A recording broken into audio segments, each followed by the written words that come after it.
Good evening, my friends. There's trouble in the Middle East and in Eastern Europe, my friends. First, starting in Yemen. Beautiful people, wonderful culture, can't judge. Houthi militants attack U.S. container ship with, quote, ballistic missiles. I disbelieve a little bit of that. Days after Beijing-Biden's attack on Yemen. Note, the attack was telegraphed and was largely theatrical. It didn't really do anything. But anyway, this is zero hedge. So much for the billions in taxpayer funds spent on Operation Prosperity Guardian.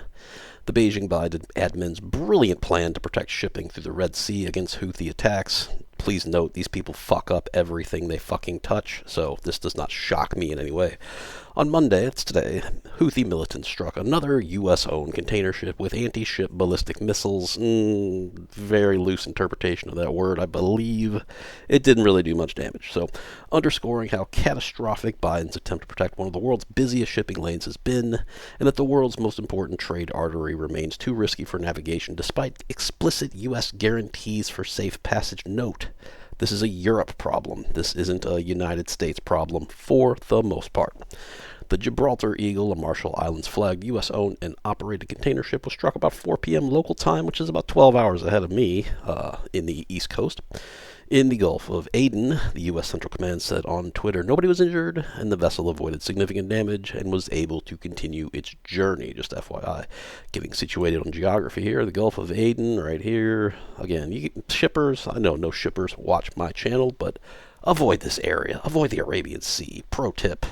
Just let shit calm down, for the love of God. So, Eagle bulk shipping operator of Gibraltar Eagle confirmed the ship was hit by a projectile, maybe a more accurate vernacular there, had suffered limited damage to a cargo hold before sailing away from the area it was carrying steel products. So Pete Buttplug, the Secretary of the Department of Transportation, also issued a warning to U.S. merchant ships Monday, telling them to avoid the area until further notice, confirming that Operation Prosperity Guardian has been a multi-billion-dollar flop. What else do you expect from the Beijing-Biden administration?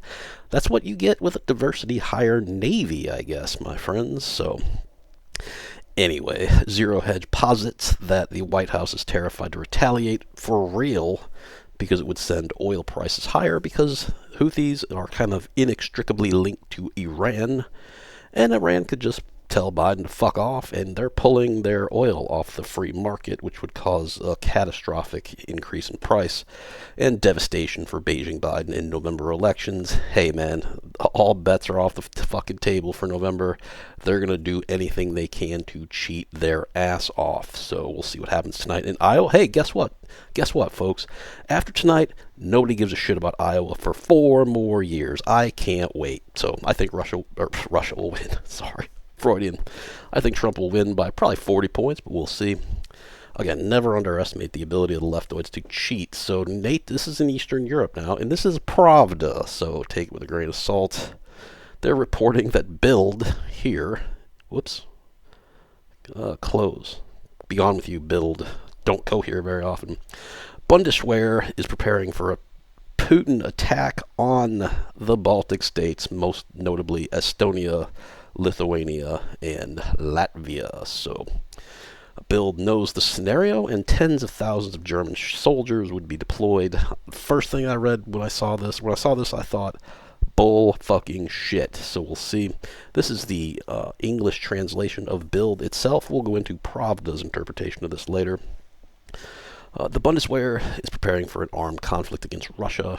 This emerges from a secret document. This is translated, so there's some idiosyncrasies in here. Accordingly, there could be a possible escalation between NATO and Russia as of February of this year. That's 3 weeks away. So, bullshit. This is a practice scenario that outlines step by step, month by month, how a Russian dictator, lol, Vladimir Putin would act and how NATO should defend itself. So it's just a scenario. The escalation begins in a few weeks. Tens of thousands of German soldiers would have to be deployed. Read everything about it, only with Build Plus. Fuck you. €2 a month. You can blow me for that much. So, okay, so we saw this. It's called The Path to Conflict, and the action of Russia in the West is described month by month. Okay, and the onset of a shooting war in the summer of 2025.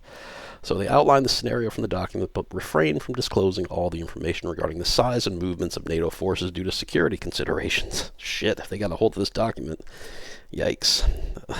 Top secret ain't what it used to be, my friends. So Russia will initiate another wave of mobilization in February of 2024. 200,000 individuals will be conscripted into the army, or mobilized, sorry, not conscripted. After that, Kremlin launches a spring offensive in Ukraine. I believe that might happen, and then we'll push the Ukrainian army back by June. That seems realistic in my mind. And then Russia at first covert, then overtly attacks the West beginning in July. Okay, that's very quick. We'll see cyber attacks. Hey, everything's kind of coming to a head, right? And other forms of hybrid warfare are anticipated, so don't rule out a false flag cyber attack that will be blamed on Russia. So keep that nugget in the back of your mind. And other forms of hybrid warfare are anticipated primarily in the Baltic states. Yes, we know where the Baltic Sea is, don't we? Clashes occur in which Russia uses an excuse to initiate a large-scale military exercise on its territory and in Belarus.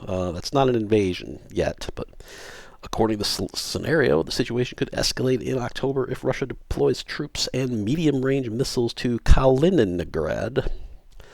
From December 2024, artificially induce a border conflict and clashes with numerous casualties unfold in the vicinity of the Suwalki Gap. Can honestly say I don't know where that is. Let's see if Google Maps can tell me real quick. Doing some live production on the fly, my friends. I'm going to bet it's not going to have that, but we'll see.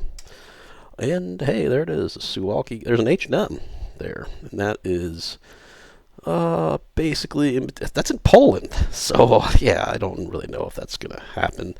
I guess they're going to thrust out through there into Lithuania. We'll see.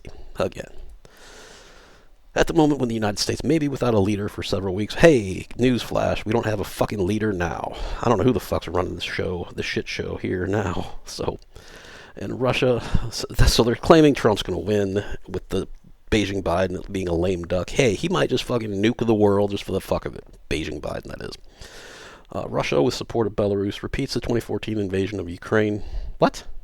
But on NATO territory. And NATO decides for containment measures on D-Day, NATO deploys 300,000 military personnel to the eastern flank, including 30,000 soldiers from the German armed forces. The scenario ends 30 days after D-Day, and whether NATO will restrain Russia remains an open question. So, yeah, that's complete bullshit in my mind, but I'll be paying attention. So that's that. Whoa, 8 minutes. No one made it this far. So if you like my content, hit subscribe, hit the like button, notification bell, leave me a comment. I read all the comments, my friends. And pick up some non-perishable food. And God bless.